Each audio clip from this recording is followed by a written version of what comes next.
Okay, so today, uh, decided I'll hop on YouTube, make another YouTube video. Uh,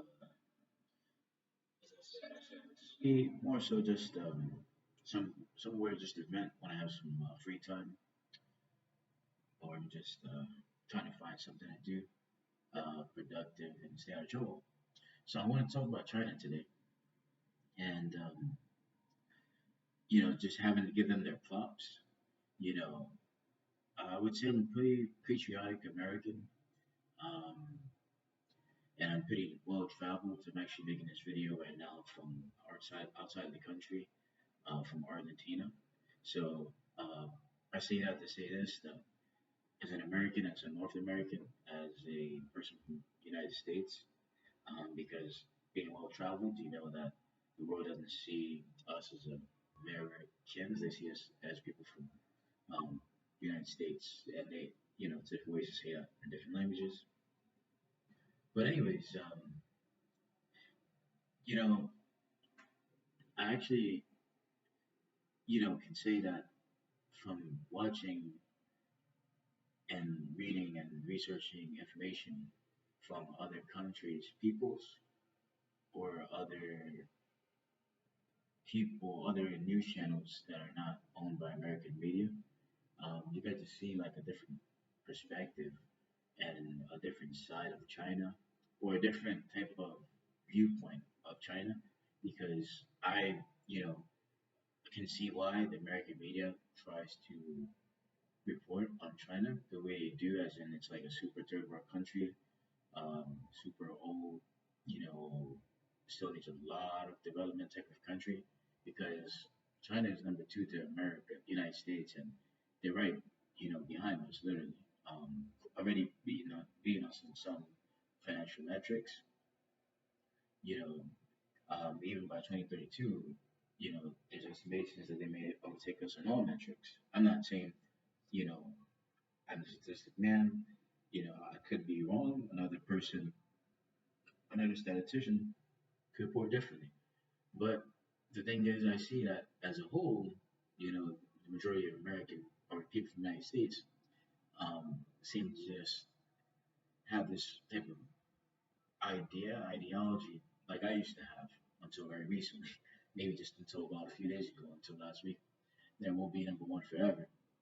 And we don't even think that in this life that we live as people from the United States, that we could ever be anything but number one. And I even some days I have to remind myself, now that I think this way, it's only been like a week, that man, I really have to think about the future, because a lot of things are gonna happen. Um, Not that the world's gonna end.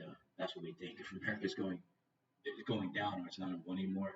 Um, but things like the dollar not being as strong, that for me, that's the most important thing, because um, when I say not as strong, I mean in terms of being like the overall world reserve currency.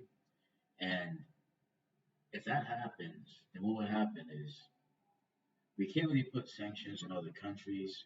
We won't really have that whole superpower or war where countries are afraid of us anymore. Um, Outrageous here, for people that work, 9 to 5, or business owners, whatever, right?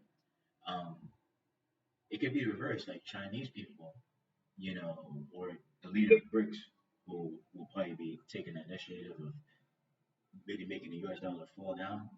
Their wages, not that it would be exactly like ours, because they still have a lower overall GDP from person to person per capita, but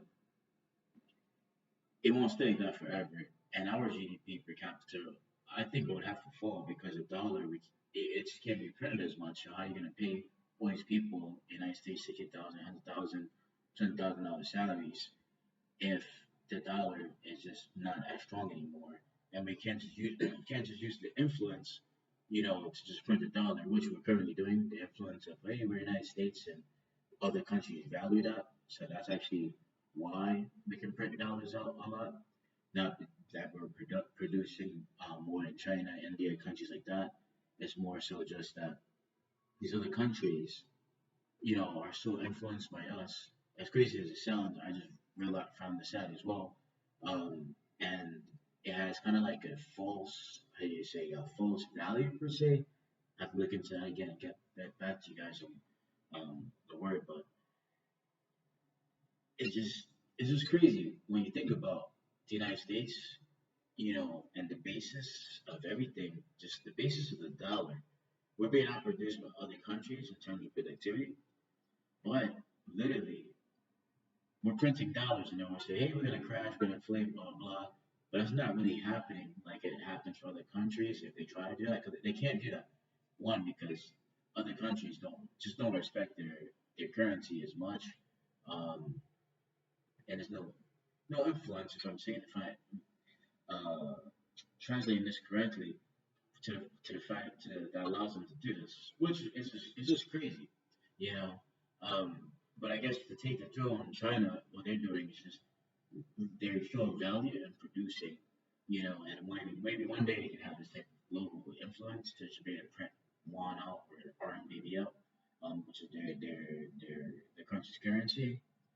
Um, but in terms of production, to move on to that, um, so we have one person in the United States, right? Um, and then we have four people in the United States and in China.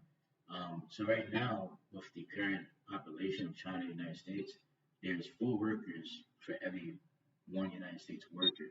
So that's how they can outproduce us and just keep dishing this new thing out, that new thing out, just because they have more people than us. So actually, it's not the United States is a bad country, or we did things wrong per se. It's just, hey, they just made more babies than us, and now their babies are being very productive, and you're talking about, well, China, they have like a growing and older population and things like that, and having young people. I personally just don't think that that's going to really, I mean, slow them down like crazy. Maybe slow them down a little bit because, well, the whole world is working longer and longer now, just because we're all suffering globally. Every country's suffering. So older people that normally younger people will say, "Hey, give me the job." Well, they'll just keep working longer, you know. And what's the extra 5, 10 years for them to work, for somebody else to become 18 years old? Let's be realistic. I feel like that is kind of like something that the Western United States, Australia, European media pushes out to try to basically say, "Wait, calm down." It's nothing, right? Don't listen to all that China's getting powerful talk, But you can only ignore that for so long, and you start to look at it yourself and realize, when you hear other people or Eastern media or different countries talk about China, and if you look in the comments on YouTube, read different articles, things like that, you'll see how the world feels about the United States versus China and what they truly believe the future is. And 90% of the time, I'm seeing that they believe more in China, the United States, and Western societies as a whole. You know, hey, I'll keep this short and maybe resume this video some other day.